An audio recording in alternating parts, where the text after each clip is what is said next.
que nós estamos adaptando as nossas comunicações a essa nova geração. E aí, a gente sempre acha que a jornada do consumidor é assim, uma reta.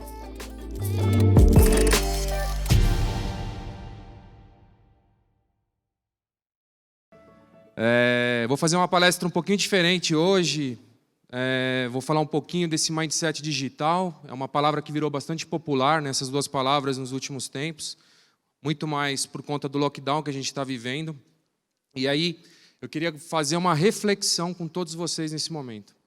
Antes de a gente falar de mindset digital, para que serve, o que é, como que a gente implementa isso na indústria, a maioria das pessoas que estão aqui são da indústria, e aí sempre vem aquele dilema, vendo direto ou não vendo direto? Esse é o mindset digital que a gente tem que ter dentro da indústria ou não tem? Será que eu vou ter conflito com o meu varejista? Será que eu não vou ter? Como eu me posiciono na frente disso? E eu vou dizer para vocês uma palavra mágica, que pode ajudar muito no mindset de vocês, a partir de agora, de como tocar um direct to consumer, esse D2C, que cresceu nesses últimos 5 anos. Eu costumava falar há 10 anos atrás que a indústria ia vender direto para o consumidor. E agora se faz muito isso, se intensificou nos últimos 5 anos. E aí eu queria fazer esse desafio para vocês, de usar essa palavra mágica, de se posicionar assim dentro da empresa. Nós, do D2C, que tocamos o e-commerce dentro de uma indústria, somos o grande laboratório, pessoal. Por que laboratório? Se falava muito antes para vender livro de Big Data, né? E nada mais é o D2C, é o nosso grande Big Data. É onde a gente realmente conhece os nossos consumidores. E eu vou explicar isso para vocês ao longo da apresentação.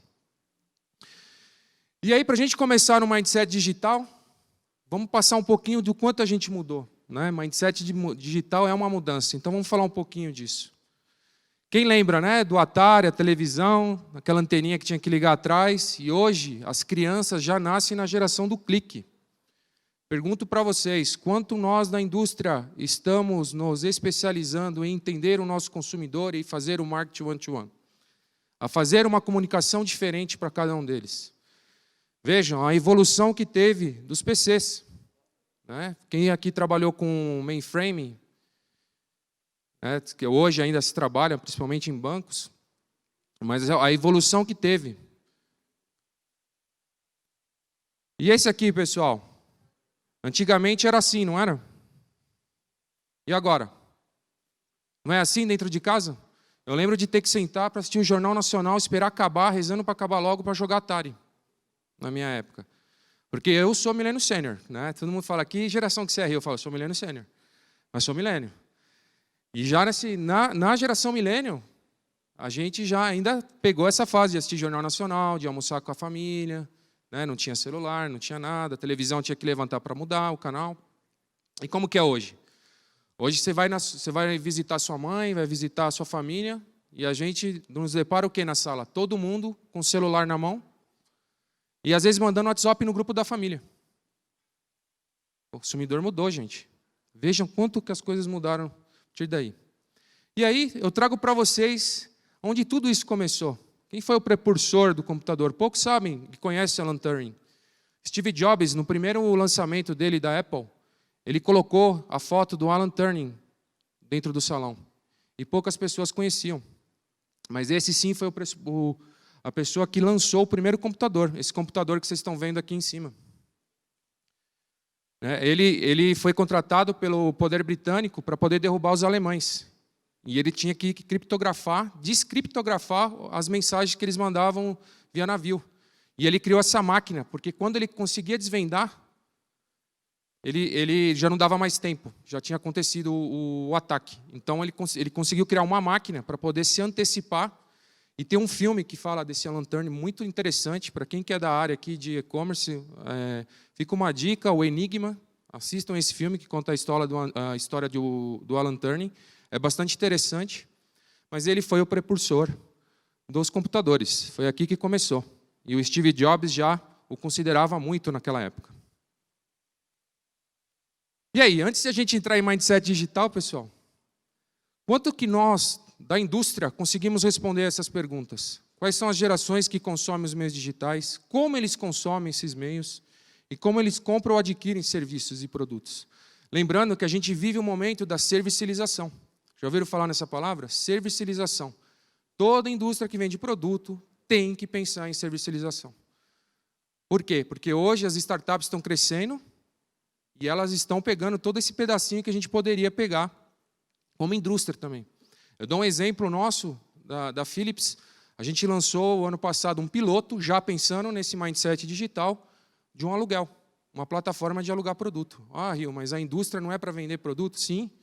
Mas a gente viu a necessidade de alguns consumidores alugarem produtos mais caros para poder testar, como se fosse um try and buy, e aí sim ter experiência com o produto para depois comprar. Foi um sucesso.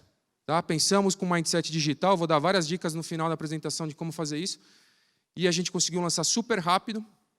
Foi um grupo, né, da época a Philips ela tem um evento interno para poder enaltecer essa parte disruptiva, junto com os colaboradores, com os seus funcionários, e saiu uma ideia daí, de fazer esse aluguel. E tem pessoas, gente, que alugou para poder, por exemplo, uma air fryer colocar numa festa de criança para poder fritar os salgados mais saudáveis, porque ela tinha uma, mas precisava de mais uma. Então, a gente atendeu outras necessidades que a gente nem imaginava.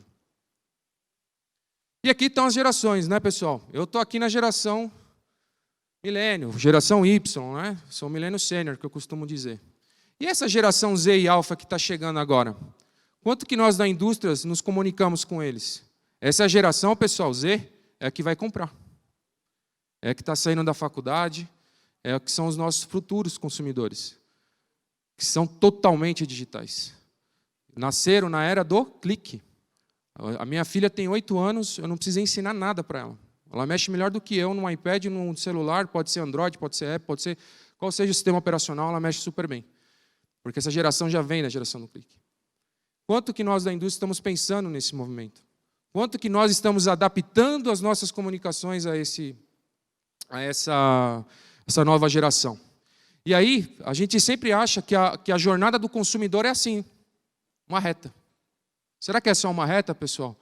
Quem é de mídia aqui vai entender muito bem o que eu vou falar agora. Nenhum consumidor, na sua jornada de compra, segue esse fluxo, segue esse, não é? Opa! É assim, não é, pessoal?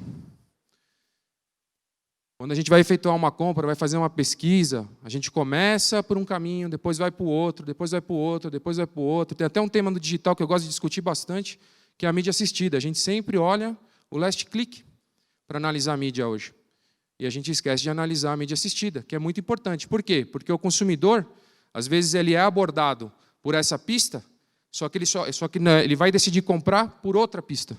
Mas ele foi abordado pela primeira pista. Foi aquilo que induziu ele à compra. Quanto que de nós conhecemos de fato, então, esses novos consumidores? A gente consegue responder essa pergunta, pessoal, dentro da nossa indústria? O que os nossos concorrentes estão fazendo no digital? Vocês pararam já para olhar isso também? Ah, Rio, copiar eu não gosto. Eu sempre ouço isso quando eu falo dessa parte aqui. Ah, copiar o concorrente eu não gosto. Gente, vou falar uma frase do Steve Jobs. Ele tinha um quadro, um dos poucos quadros que ele tinha na casa dele, era do Picasso. E no Picasso ele falava o seguinte: os bons copiam, os grandes artistas roubam as ideias. E não é no sentido pejorativo do roubar, e sim no sentido de você ver algo e enxergar o além. Porque o Steve Jobs, quando viu a máquina da Xerox lá, movida a mouse, orientada a objeto, ele falou, cara, isso aqui vai transformar o mundo. E aí sim que ele teve a ideia de abrir a Apple. E olhando para essa frase de Picasso. Então sempre colocam isso na mente, para que a gente sempre possa olhar o que o concorrente está fazendo. Se a gente está atrás, tentar ser igual para depois melhorar, isso é melhoria contínua. E a gente tem que fazer isso. Pergunto para vocês, vocês têm isso na agenda de vocês? Parar uma vez por mês para fazer análise? O varejo mudou, pessoal? Marketplace, Omnichannel. Omnichannel vendia só livro, agora já é realidade, certo? Falava-se sempre de Omnichannel, mas hoje eu digo para vocês que é uma realidade. E com mindset digital, a gente precisa ficar esperto com isso. Por quê? Porque o consumidor é único. Por mais que a gente tenha vários momentos, vários touch points com o consumidor, a gente precisa ter e passar para esse consumidor a mesma experiência. E aí uma pergunta que eu gosto de dizer aqui, indústria virando varejo, pessoal? É isso que a gente está fazendo? O varejo acabou, agora a indústria está virando varejo? Essa é uma boa reflexão que a gente pode fazer aqui.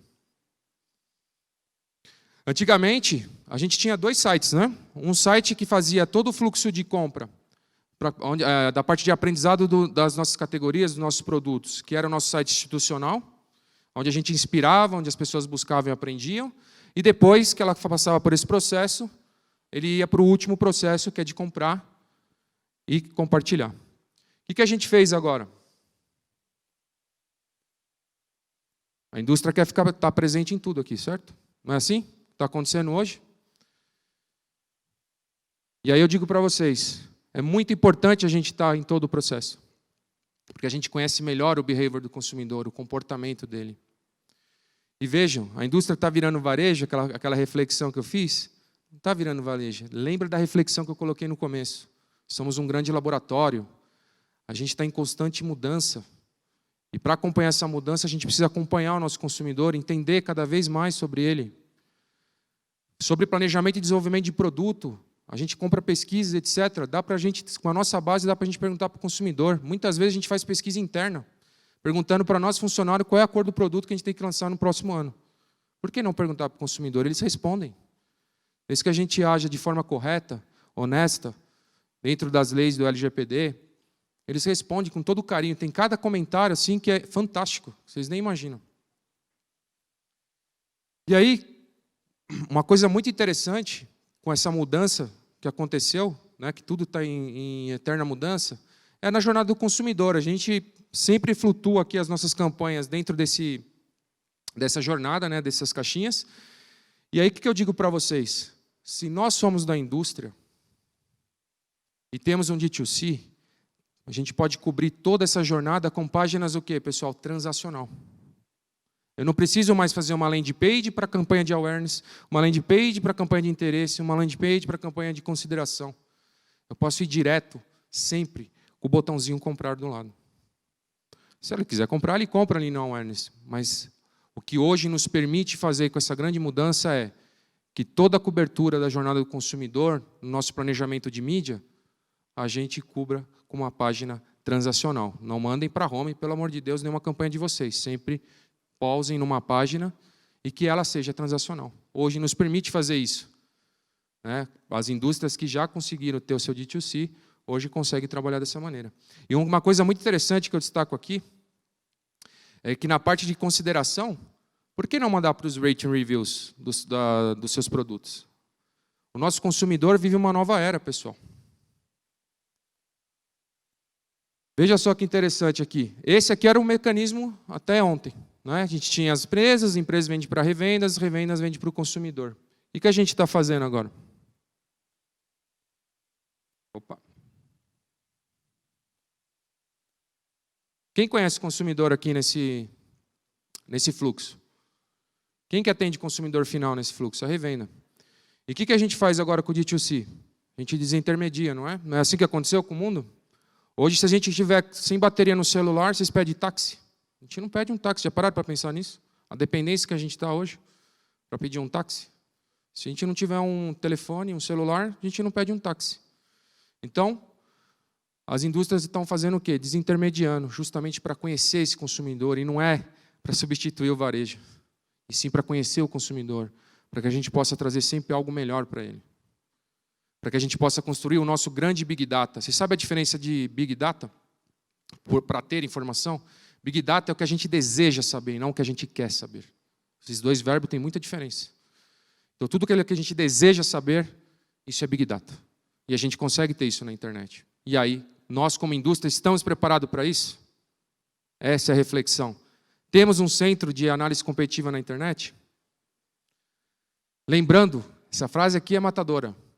Lembrando que a nossa marca é reconhecida hoje como, pessoal? Simplesmente pela experiência que a gente dá no digital. É assim que as pessoas reconhecem a nossa marca. Se a gente não estiver bem preparado no digital, a nossa marca vai ser muito mal vista.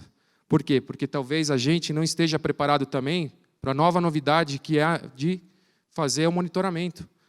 Porque hoje, o consumidor, o que aconteceu com o consumidor? Ele sai da era de vender para a era de ajudar a comprar. Quem era dos milênios tinha muita questão do status, de comprar marcas reconhecidas, etc. Hoje não. Hoje um ajuda o outro a comprar.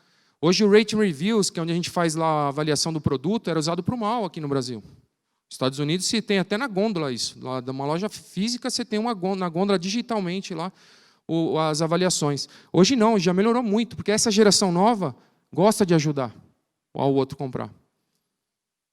A gente é preparado para isso, pessoal, como indústria? A gente está se preocupando com esse indicador? Por quê? Porque o consumidor ganhou voz. Com o advento da internet, acabou aquela questão da indústria mandar no mercado. Quem manda hoje é o consumidor. Vocês concordam comigo? Além de ganhar voz, ele ganha audiência.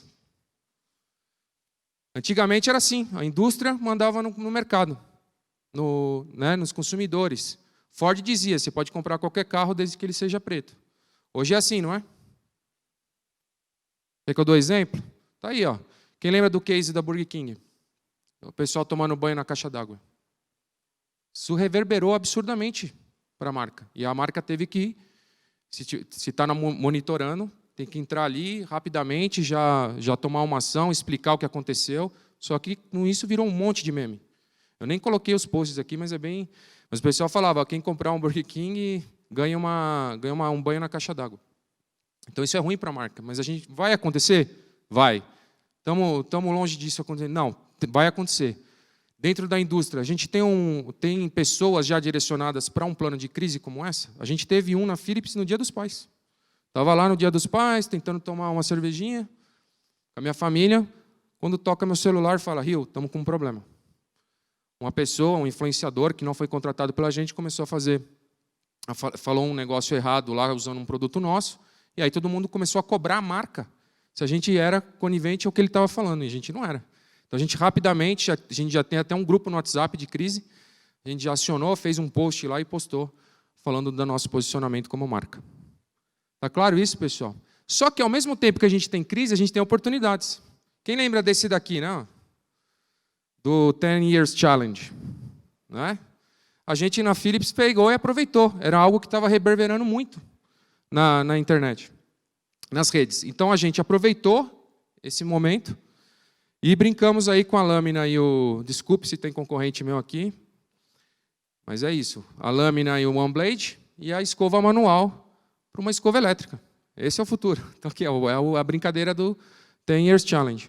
Então também existem muitas oportunidades. Se a gente está monitorando, a gente consegue pegar. E aproveitar essa onda, surfar essa onda. E como que a gente consegue isso, pessoal? Através da análise competitiva na internet. Ah, Rio, mas como que faz isso? Tem várias ferramentas, pessoal, várias que são free. Enfim, eu poderia depois fazer uma outra palestra sobre essas ferramentas aqui, como fazer isso. Mas o que eu queria deixar para vocês aqui de recado o Ariel de Geus, que era um dos VPs da Shell, que faleceu faz pouco tempo, faz uns 2 anos, ele falava o seguinte, a capacidade de aprender mais rápido do que seus concorrentes pode ser a única vantagem competitiva sustentável. Eu juro por Deus que eu carrego essa frase desde que eu acordo e quando eu vou dormir. Porque eu não gosto de viver na inércia. Quem está aqui no digital hoje e no e-commerce, a vida é volátil. E a gente precisa estar aprendendo todo dia. Eu costumo dizer, aquele que diz que acaba de deixar de ser. E eu quero dizer com essa frase, no digital, aquele que diz que sabe tudo não sabe nada. Porque hoje é assim e amanhã já mudou. Está aqui quantas coisas que mudaram que eu mostrei no começo da apresentação. Então a gente precisa estar sempre se atualizando, sempre, sempre. E é um dos fatos por isso que eu dou aula. Que me tira da inércia, me faz eu estudar, procurar, aprendo muito com os clientes, né? Uma das formas de aprender é dando aula. Eu amo dar aula. Então, eu gosto muito dessa troca. Então, eu aprendo mais do que eu ensino, né? Eu costumo dizer isso. Parece que os professores gostam de falar isso, mas não é. Na verdade, a gente aprende muito mais ensinando. E essa frase aqui é fantástica. Carreguem isso na cabeça de vocês e já agora, agendem um dia do mês para vocês fazerem essa análise na empresa de vocês. Como que eu estou perante meu concorrente, como que eu estou com um benchmark, pode ser até um mercado de fora, eu fazia isso muito quando eu trabalhei no mercado imobiliário, então eu olhava até empresas de carro. Aproveitem para fazer. E aí, finalmente, o que é o raio do mindset digital? Olha só, pessoal, eu sou teosófico E eu gosto sempre de fazer analogias com grandes filósofos. E aqui eu trouxe o Charles Darwin. Todo mundo conhece. E ele dizia o seguinte, qual que era a teoria dele? Que não é a espécie mais forte que sobrevive, sim aquela que melhor se adapta às mudanças. E aí eu consegui fazer essa analogia com essa frase de Charles Darwin com o mindset digital. Porque mindset digital é basicamente isso, gente. É a gente se adaptar a essas novas mudanças. E para a gente se adaptar, a gente precisa ter informação. E para a gente ter informação, a gente precisa ver aonde a gente vai pegar essa informação. E hoje o D2C, para as indústrias, é fantástico para isso. Por isso que eu falo, nós somos um grande laboratório. Tá? Quem assistiu Breaking Bad lá, eu sempre brinco com essa foto. Nós somos um grande laboratório. Estamos aprendendo sempre. Então, o mindset, pessoal, é simplesmente pegar a tecnologia e incorporar ela dentro do seu negócio para que ele gere valor. E, às vezes, a gente fica pensando assim, então, mindset digital, eu tenho que trabalhar com várias ferramentas sofisticadas. Não, pessoal. A primeira coisa que a gente faz dentro da indústria é a parte interna. Nós temos que mudar internamente. Né? A gestão tem que ser diferente. Não é as ferramentas. As ferramentas é secundário. É só uma partezinha da transformação digital para ter um mindset digital. Então, quando que a gente faz isso? Tem o grande Gartner, ele dividiu essa questão do mindset para a gente implementar nas indústrias em 5 dimensões. Liderança, pessoas, segurança, colaboração e compartilhamento. Gente, a liderança tem que estar alinhada com o mindset digital e ela tem que estimular os colaboradores da empresa a ter esse mindset. E não só isso. A gente vai muito mais além do que isso. Além da liderança, ela tem que arrumar algum mecanismo para que os colaboradores também falem. Para que eles se externem e que coloquem o que eles acham que poderia melhorar a empresa. Tem empresa que não ouve isso. Né? Tem indústria que fecha os ouvidos e não. Então, nós como líderes, tem que criar mecanismo para que eles possam fazer isso de forma segura, porque eles se sentem seguros em fazer isso. Por isso que entra a segurança aqui. Outra coisa importante é o compromisso. Porque se a gente só tiver o compromisso dos líderes, as coisas não vão sair. Então, o ideal, gente, é que a gente crie um grupo dentro da empresa para poder liderar isso, para poder chamar, para poder, com brilho nos olhos, chamar as pessoas e falar, pessoal, estamos aqui, vamos transformar essa empresa, vamos fazer esse negócio acontecer. Os líderes sozinhos não vão conseguir fazer isso, então a gente precisa engajar as pessoas a fazer isso. E aí, pessoal, esqueça essa questão de ferramentas. O mais importante aqui no mindset digital é ter a cabeça de startup.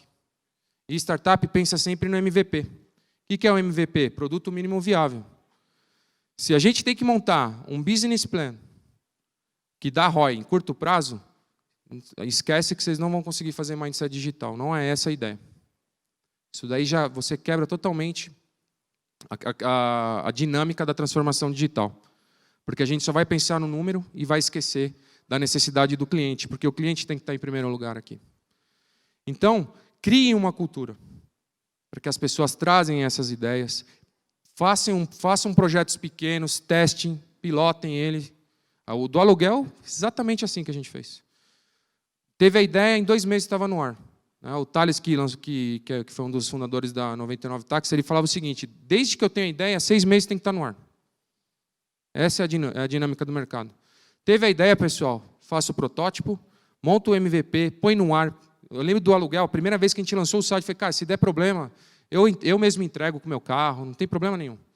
Vamos fazer esse negócio acontecer. E a gente fez um piloto só em São Paulo, em Curitiba, onde as pessoas estavam perto, onde a gente estava perto, que estava liderando o projeto, né? O grupo que fez o projeto. Então, não tenham medo disso.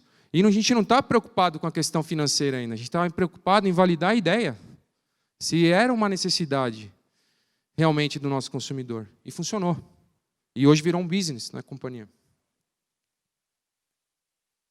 O foco sempre no cliente, como eu falei agora atrás. Sempre lembrem de colocar o cliente em perspectiva e esquece a questão de ferramentas. A gente fica muito, transformação digital, mindset digital, tem que falar de algoritmo, tem que falar, não esquece, não é isso que a gente tem que falar. Tem que entender a necessidade do nosso consumidor através da análise competitiva, que eu coloquei aqui agora, se a gente não faz, vamos fazer, e tentar criar um processo que tire essa dor, que elimine essa necessidade. E aí sim a gente vai procurar as ferramentas. Uma coisa importante, gente, é que o TI das indústrias, o que virou hoje? Só hardware. Então, o problema no meu notebook, chama o TI. Gente, a gente precisa trazer nas indústrias o TI de volta. Para quando a gente for falar de tecnologia, aí sim, a gente tem uma necessidade, precisa implementar uma tecnologia para poder atender aquela necessidade, eles nos suportarem com isso. Isso acabou, não existe mais. Hoje, TI, você só liga porque você está com problema no notebook, seu Outlook parou de mandar e-mail, não está conectando. E cadê esses caras, esses profissionais, para poder ajudar? Então, coloquem também em perspectiva o TI das indústrias. Precisa recuperar o que tinha antes, para eles participarem da reunião, para que eles, tecnicamente, consigam traduzir para nós que somos leigos, em relação à TI, como aquilo funciona, para ver se faz sentido.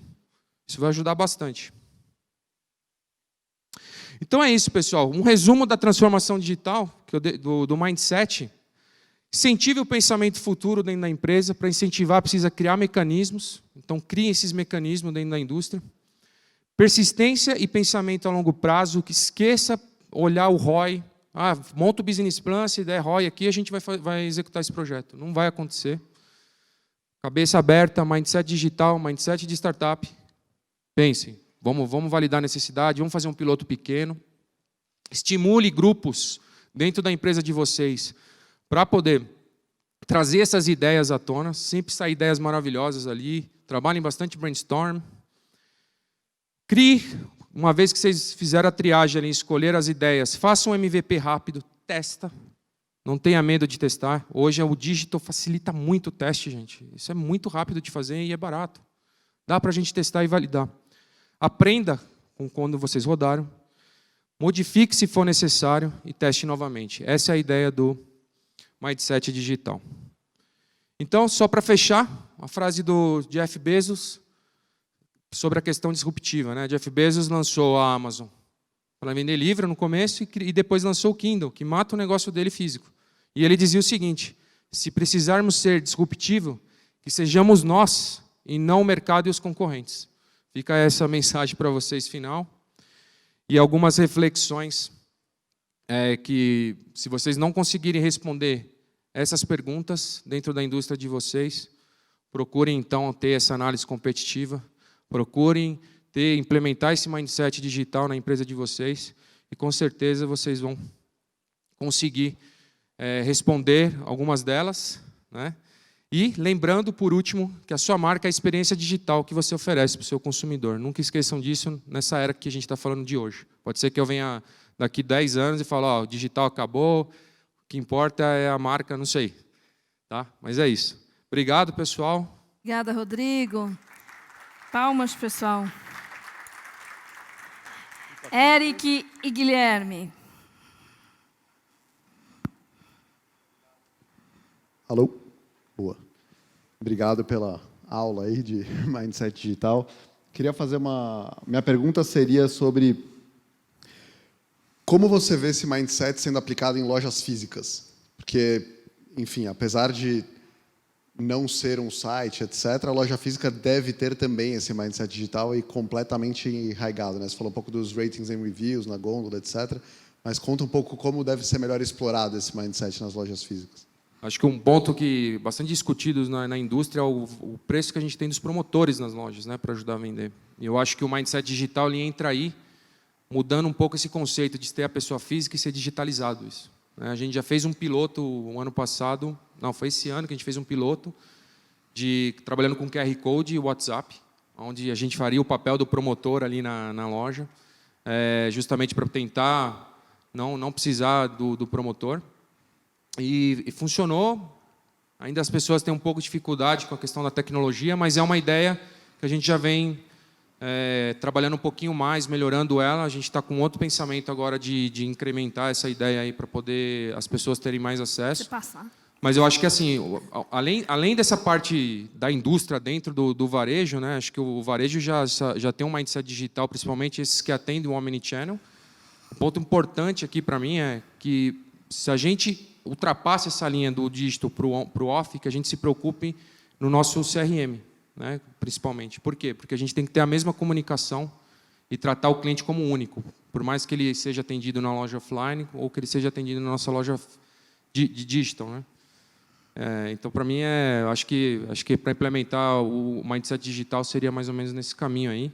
E também as pessoas que trabalham na loja digital, na loja offline, têm um pouco não gosta muito de quando você chega lá e fala, eu vou comprar na loja digital, então, na loja online, né? Então, acho que isso também precisa ser implementado nesse grupo. O porquê que é isso? Que não existe mais... A gente brinca, né? Eu falo muito isso com um amigo meu, que a gente fala, o e-commerce morreu, não existe mais e-commerce. A gente vive a era do commerce. Não existe mais o on e o off. Existe o commerce. Onde o consumidor quiser comprar, ele compra. Acho que é isso. Obrigado. Obrigada, Rodrigo.